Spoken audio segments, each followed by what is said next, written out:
परिवार का एक ही सहारा, वो भी अब परिवार के सहारे। जी हाँ, अनूपगढ़ के अंतर्गत आने वाले 27 से गांव के लालचंद की हम बात कर रहे हैं। परिवार में कमाने वाला लालचंद मात्र एक सहारा था, जो आज आर्थिक स्थिति कमजोर होने की वजह से उपचार करवाने में असमर्थ है। लालचंद होमगार्ड की एफ कंपनी के बाद ई कंपनी के अंतर्गत कार्यरत था। जिस समय आंखें गई उस समय आंख कंपनी के अंतर्गत कार्य कर रहा था। आंखों की रोशनी जाने के 21 दिन बाद छुट्टी मिली, जैसा कि लालचंद ने बताया। होमगार्ड लालचंद ने बताया, जिस कंपनी के कार्यरत था उस कंपनी बटालियन से अभी तक किसी प्रकार की कोई सहायता राशि या कोई रिलीफ फंड नहीं दिया गया है जिससे मैं उपचार करवा सकूं। अमृतसर व जयपुर के डॉक्टरों ने आंखों की नसों को सही होना बताया, किंतु उपचार कराने में असमर्थ हूं। लालचंद के पिता से जब बात की तो बताया कि रात की रोटी का इंतजाम करूं या इसका इलाज करवाऊं। देखिए खास रिपोर्ट हमारे संवाददाता गुरविंदर सिंह के। नमस्कार दोस्तों, मेरा नाम है गुरविंदर सिंह। मैं आवाज़ में आज हम आपको दिखा रहे हैं एक लड़का है जो बहुत ही गरीब परिवार से है।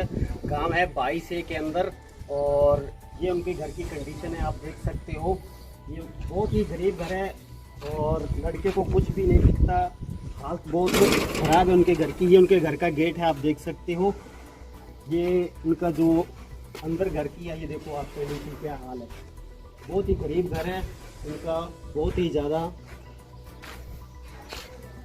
ये हम आपको आगे तक लेके चलते उनका घर दिखाएंगे। उस लड़के का हम पूरी तरह से बातचीत करके उसके बारे में पूछा जाएगा, और किस तरह से उसकी आंखों की रोशनी गई, क्या बात हुई, उसके बारे में भी हम अच्छी तरह उन्हीं से जानेंगे। और लड़के का नाम है लालचंद और गांव है ये 22 तहसील अनूपगढ़ के अंदर से। और अभी हम जो बात करेंगे ये लालचंद जी। नमस्कार लालचंद जी, आपको आंखों में दिखना कब बंद हुआ? 2016 जनवरी के अंदर इनको आंखों से दिखना कम हुआ। और आप बॉर्डर होमगार्ड के अंदर भी ड्यूटी करके आए हो क्या? कितने साल ड्यूटी की आपने? 1.5 साल। अच्छा, 1.5 से 2 साल इन्होंने बॉर्डर होमगार्ड के अंदर ड्यूटी की है। और कहाँ कहाँ ड्यूटी की आपने? पहली जैसलमेर की, पवनचर की। Yes sir. जैसलमेर, और दूसरी जयपुर सेंटर जेल, और तीसरी सिक्कर सेंटर जेल, और चौथी बाड़मेर। वहाँ पे मेरी आंखों की रोशनी चली गई। बाड़मेर कहाँ पे थी ड्यूटी आपकी? कैरन कंपनी। अच्छा, केरन कंपनी जो रिफाइनरी की है उसके अंदर इनकी ड्यूटी थी। वहाँ पर इनकी आंखों की रोशनी चली गई ऑन ड्यूटी के अंदर। और वहाँ पे उन्होंने आपकी जो होमगार्ड वाले, उन्होंने आपको कहीं डॉक्टर से चेकअप वगैरह करवाया था या नहीं? नहीं करवाया। और किसी प्रकार की सहायता आपको की हो होमगार्ड की तरफ से कोई फैसिलिटी मिली है कोई? कुछ नहीं सर। अच्छा, आपको कितना टाइम हो गया आंखों से दिखना बंद हो गया? 7 साल, 7-8 साल। अच्छा, तो जब आपको कोई छोड़ने आया तो कौन कंपनी वाले छोड़ने आए थे या कोई आपको बॉर्डर होमगार्ड का कर्मचारी कौन छोड़ने आया था आपको? बॉर्डर होमगार्ड का कर्मचारी है यहाँ पे किसान और जयप्रकाश, वो अच्छा। छोड़ के गया। वो आपको छोड़ के गया था यहाँ पर घर पे। और आपकी पूरी डिटेल बताएं, कौन सी आपकी कंपनी है, कौन सा आपकी रेंज है, वो मेरे को टोटल बताएं आप। एफ कंपनी, हाँ जी। मैं Lalchand. F company, belt number 656, और तीसरी बटालियन बीकानेर।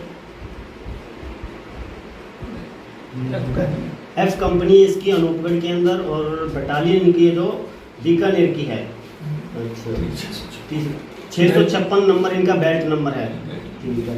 और अभी मैं बात करना चाहूँगा, इनके पड़ोस में भी हैं जगरूप सिंह जी, उनका भी वो भी बॉर्डर होमगार्ड के अंदर हैं। उनके साथ भी लालचंद जी ने ड्यूटी की है 2 जगह पर। थोड़ा सा हम उसके बारे में पूछेंगे और वो भी हमको बताएंगे। नमस्कार जगरूप सिंह जी। नमस्कार सर, मेरा नाम जगरूप सिंह है।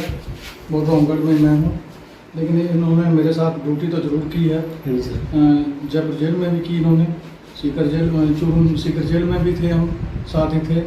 लेकिन इनको थोड़ा थोड़ा उसके बाद में मेरे को नहीं, उसके बाद में ध्यान ये कैन कंपनी में चले गए थे ड्यूटी पे।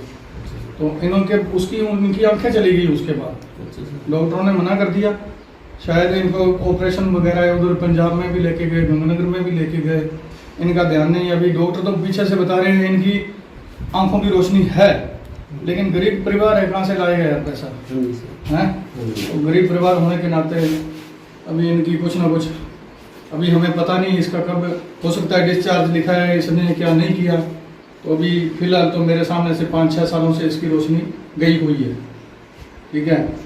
और इसकी कुछ ना कुछ हेल्प करें, अपने तो यही कहते हैं, कुछ ना कुछ होनी चाहिए। धन्यवाद। ठीक है। और जिन्होंने मेरे को बताया है वो यहाँ पे काला सिंह जी हैं, जिन्होंने मेरे को इनके बारे में बताया है और मैं इनके घर तक पहुँचा हूँ। नमस्कार काला सिंह जी। हाँ जी, आपको कितना टाइम हो गया इसको देखते हुए? इसको 7-8 साल हो गए मेरे को देखते हुए। अच्छा, तो इनका इलाज गांव वालों ने कुछ करके करवाया नहीं क्या? गाँव वालों ने थोड़ा बहुत चल रहा है, इकट्ठा किया, इलाज वगैरह करवाया। उसके बाद में जो इलाज कर रहा था उनके पास पैसा नहीं था। एक ही आदमी था जल्दी पता करने वाला है, उनके पास इतनी गुंजाइश नहीं थी जब से ये घर पे था। लालचंद जी पिताजी से बात करेंगे, इनको पूछेंगे भी ये कहाँ पर इनको इलाज के लिए लेके गए और कहाँ इनका इलाज करवाया। नमस्कार लालचंद जी। इसको पहले मैं जयपुर लेके गए, वहाँ पे इलाज कराया, वहाँ पे भी ऑपरेशन हुआ इसका, उसके बाद नहीं ठीक हुआ।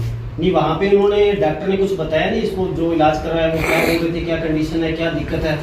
उन्होंने ऑपरेशन कर दिया और बोलते हैं कि पीछे रोशनी भी है और ऑपरेशन भी सही है, तो पता नहीं कि कैसे इसकी रोशनी नहीं हुई। अच्छा, और दूसरी जगह कहाँ पे आपने इसको लेके गए? दूसरी जगह अमृतसर ले गए, हरजीत सिंह हॉस्पिटल में, वहाँ पे ऑपरेशन आया, उसके बाद भी कुछ फायदा हुआ। आप 2 बार इनको लेके गए, कितना खर्चा आया लमसम एक बार का? एक बार का 1-1.5 लाख जो जयपुर में लगे, 1.5-2 लाख अमृतसर लग गए। अच्छा, लोगों से हेल्प वोल्प करके, कुछ रिश्तेदारों से मांग के ऐसे वैसे करके किया, लेकिन आगे ठीक नहीं। धन्यवाद जी। मैं जो इनके बॉर्डर होमगार्ड के जो सीईओ हैं और जो कमांडेंट हैं मैं और डीजी हैं, मैं उनसे कहना चाहता हूँ, रिक्वेस्ट करना चाहता हूँ भी आपका कर्मचारी है, करीब इसकी जितनी हो सके हेल्प करें। इसका छोटा भाई है, अगर ज़्यादा नहीं, अगर ये ड्यूटी पर नहीं चढ़ सकता, कम से कम उस छोटे भाई को ये जॉइनिंग करवा के बॉर्डर होमगार्ड के इनके घर की स्थिति सुधार सकते हैं। जो इनका जो घर मकान बने हुए हैं ये इंदिरा आवास योजना के अंदर बने हुए हैं और ये दिहाड़ी मजदूरी करते हैं। इनकी ना तो कोई जमीन जायदाद है, वो सिर्फ टाइम पास कर रहे हैं। और अगर बोल रहे हैं, कहते हैं अगर हम इसको कहीं इलाज के लिए लेके जाते हैं तो घर में फिर खाने की दिक्कत आ जाएगी। भाई या तो इसको इलाज के लिए लेके जाएं या फिर घर को संभालें हम। बहुत बहुत धन्यवाद।